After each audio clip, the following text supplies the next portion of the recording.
Hello everybody and welcome to this installment of the Influencer Series on Founders Live. If you are watching this video, today we will be discussing reading between the lines and what you as a hiring manager can tell from what a candidate is telling you or not telling you on their resume.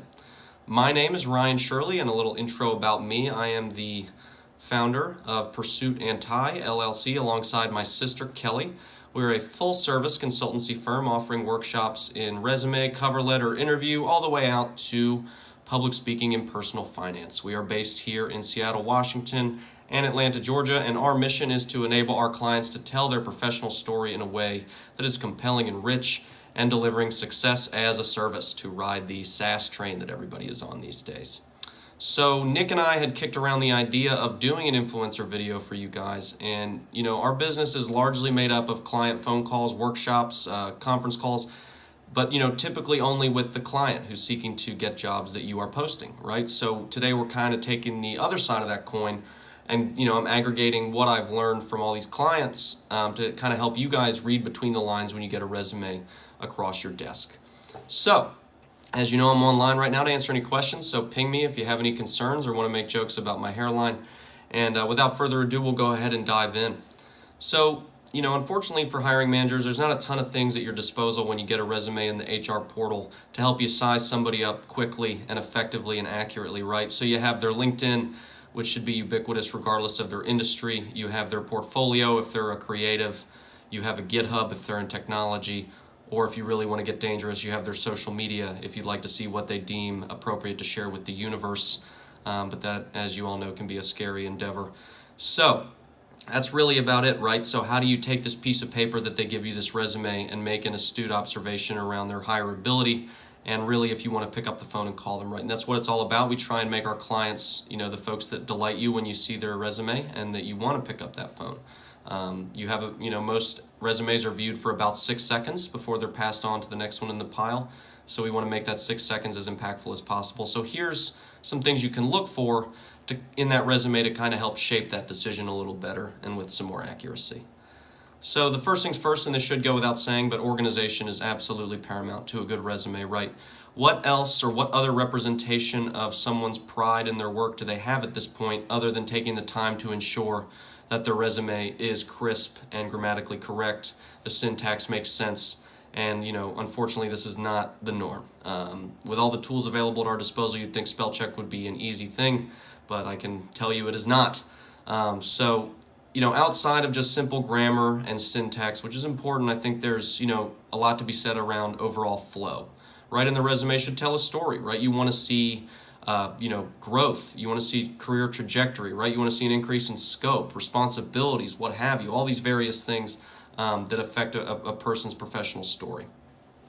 So one of the areas that I wanted to touch on here is personal leave or going back to school. We see that a lot on a resume. However, our clients tend not to add it, right? So they kind of assume that you'll know that. But when your eyes are drawn to the resume and their first experience mentioned is ending in January of 2018, you're wondering what they've been doing that whole year, right? Because you have no information to support it. So we make sure that our candidates try and make sure that that's called out or that that's added as an entry in their resume so that you at least understand that, okay, you left for a very legitimate reason, right? Life is a lot more than work.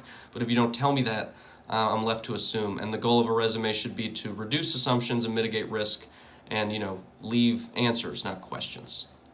So another big thing you can look for is reverse engineering, right? Like, did this candidate take the time to reverse engineer their resume to align with your job description? So an easy exercise for you is to go ahead and pull this up online and pull up your job description and pull up the resume on your other monitor and just do a keyword phrase to see where they chose to inculcate those words and phrases that you were looking for in your resume or those skills.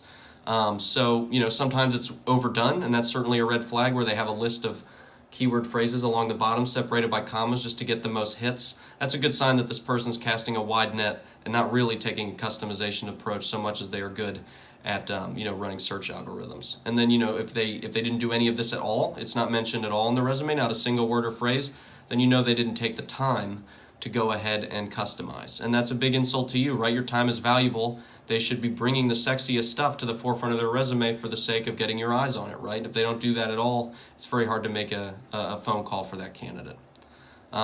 On this same note, we talk a lot about length and showing only what needs to be shown on a resume, right? My boss, who's a former musician, told me, you're not getting paid by the note, right? So say what needs to be said and move on. In the case of the resume, if they are dating their work experience back to 1908, odds are they probably are really, really, showing their value only on the length of time they've been working as opposed to the impact they've had at these firms. So, we coach clients on keeping that story as short as possible, no matter how long they've been working. So if you're working with a small Tolkien novel or the Old Testament of a resume, odds are that's a very passable candidate. One last nugget on that before I forget. It's okay to prioritize relevancy over chronology, right? So bringing the sexiest stuff to the forefront would mean giving you what you need to make a good decision up front. So we, have a lot of clients change professional experience on their resume to relevant experience, which shows that they're prioritizing jobs by relevancy based on what matters to you, the hiring manager. So you also want to look for homogeny across their other assets, right? If their LinkedIn and their resume don't match up and there's gaps or unexplained positions on one but not the other, certainly a red or pink flag, and you have to make the decision whether that person's worth calling or not. This should be another step in their overall preparedness and organization. They have to take the time to marry those things up, get a nice headshot. It's ubiquitous now, and it's standard in this process. If they're not doing it, they're either technologically inept or just negligent, and neither of those is going to work. So let's talk a little bit about some content, right? Some content in the resume. Candidates should know how to represent all their experience, all their value on this piece of paper so they can ensure that your time is valuable, right? When people pivot to another industry, geography, or seeking to, move roles out of their focus area, we ask that they add an objective statement at the top focused on what they've proven and what they're seeking, right? Here's where I've demonstrated value in the past. Here's what I'm looking for in the future, especially when it's a different role. So that way, when this accountant applies for your web developer role, you're not flabbergasted as to what the hell the resume is doing in the pile if they make it clear at the top that, hey, I am a 10-year accountant, but I've also, recently taken these courses to become a better web developer, and I think I could add value in a junior role. Okay, at least now I have context going in to read the rest of the document. If they don't give it, again, you have to assume, and you don't have time to assume. There's too many candidates in the pile. Really, if you can't count on them to represent their experience like that, then really can you count on them to come in and add value day one? This should be pretty basic stuff, providing clarity around what you've done and what you're looking for. Especially in the case of continuing ed, right? Even if they don't have the skills that you're looking for on the onset, if they're not doing anything outside their current focus area, if that accountant's not doing anything to take those classes or not looking outside the box to grow that skill set, then forget it. Just like a good story, the stage has to be set, right? It's got to be compelling. So I'll leave context alone. One final thought, actually. Self-evaluation is a good way for candidates to share their expertise versus where they're more of a generalist, right? So across 5 or 6 tools at the top, we recommend they put that I'm an 8 out of 10 with Excel, 9 out of 10 with Salesforce, 10 out of 10 with Access. So that way you get a sense of, okay, this guy's pretty good about 8 of the 10 things I want, right? I can train him on the other 2, or this guy's a generalist, I need somebody who's a real rock star in Salesforce.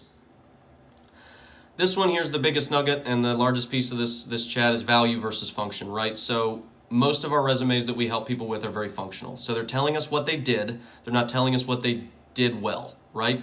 They're telling us that they woke up, baked bread, sold bread, closed the bakery, and not that they're an awesome baker, right? So you guys know what you're looking for. They should not be regurgitating the job description on the resume. They should be showing value on the resume. So value is predicated on a framework we call PSR, problem, solution, results, right? What was the situation before this candidate showed up? What value or impact did they have, and how did that result in something good for the client, right? So designed, developed, and implemented a new process that streamlined our HR onboarding by 30%. Okay, that's a clear value statement. Whereas, supported team and HR activities is not a value statement and gives you very little to work with in terms of whether this person is just sitting in the chair every day or actually adding value. So look for resumes that are predicated on value versus just telling you what you already know, and that can clear up a lot of, poor candidates in that process. And not all industries have this luxury of tons of metrics available to them, but still, things like training new people, creating new processes, right? Being a key person at their position is something anyone can do, regardless of their industry. And if they're not even making an attempt to show that, odds are you have somebody who's, maybe a little bit of a cruiser, just looking for that next paycheck. And they may be an awful writer, they may be afraid to brag, but again, No value metrics is usually a pretty telling sign. On this same token, we have soft skills and teamwork as well, right? You want somebody who's a driver who can move the needle, but you also want somebody who plays well with others, right? So look for signs in their resume where they show you that they do that. They collaborated, they co-designed, they worked across teams to deliver this certain product. If it's all about them all the time, all their values, all they're doing, odds are they're a really individualistic person and a bottleneck at any organization to get things done because they're afraid to loosen the reins and let other people help. Last thing we'll really touch on here is tenure and growth. You want to see tenure, you want to see growth, but too much of either can be a bad thing, right? So if a person's got 9 or 10 lateral positions on there and they're really not growing as a result of these, and you can tell, the descriptions are all very the same, odds are you've got a cruiser there who's just looking for his next gig. A good example of this is a business development manager we worked with who about every year and a half would quit and look for a new job running an inside sales team. And we all know what happens after a year and a half in sales, your numbers are due. So this guy was just coasting, getting trained, enabling his team, and then leaving when numbers were due because he wasn't successful at it. So don't make that mistake of bringing that guy on board, right?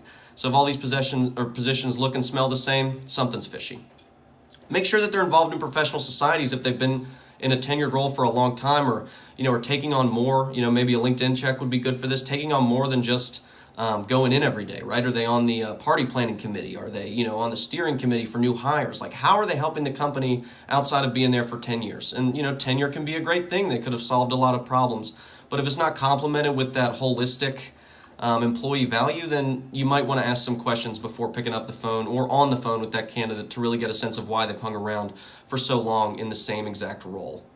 And again, guys, I don't mean any of this to generalize. I don't mean any of this to say all candidates are the same. These are just some tools, some tidbits that you can look for to help you gauge candidates better right when you get their resume. So I do hope that this video has helped you understand those nuances.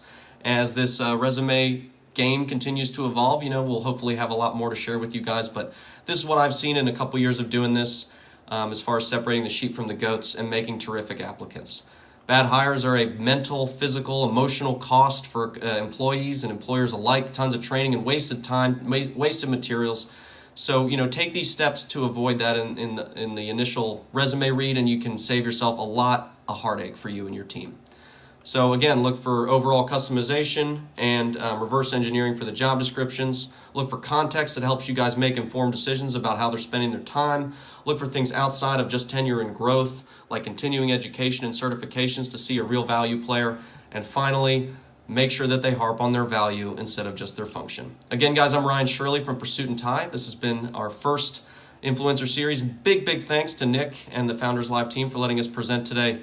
And please ping me your questions. You can reach me at ryan@pursuitandtie.com or go check out our website to view some great enablement materials like templates and a knowledge base. Thanks so much, and we hope to see you guys very soon on Founders Live.